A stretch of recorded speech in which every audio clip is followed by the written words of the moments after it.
আজকে কি দিচ্ছ এই রাত্রিবেলা খেতে? এটা আবার কি?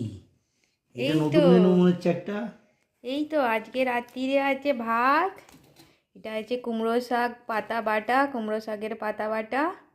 এটা হচ্ছে ফুলকপির ডাঁটা দিয়ে আলু দিয়ে চচ্চড়ি। বাহ, নতুন নতুন বেশ ভালোই মেনু দিচ্ছ। ঠিক আছে, আমি ভালোভাবেই খেয়ে নেবো। ভালো মেনু খেতে ভালোই লাগে। দেখো খেয়ে কেমন হয়েছে সেটা তো বলবে।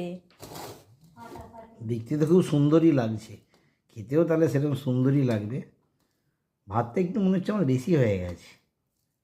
না না, কমই দিয়েছি। রাত্রিবেলা একটু কম ভাত খাওয়াই ভালো। কতটা পারবে খাও। এত লঙ্কা কেন? লঙ্কা এক্ষুনি তো লঙ্কা খেয়ে লঙ্কায় ছুটতে হবে আমাকে, তাহলে এত লঙ্কা খেলে।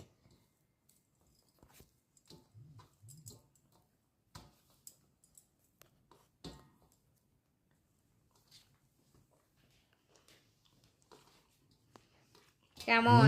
খুব সুন্দর, নতুন ধরনের, খুব সুন্দর। প্রত্যেকেরই ঘরে সুন্দর সুন্দর বানিয়ে বানিয়ে খাওয়া উচিত, তবেই মনে হবে একদম বাঙালি বাঙালি খাচ্ছি।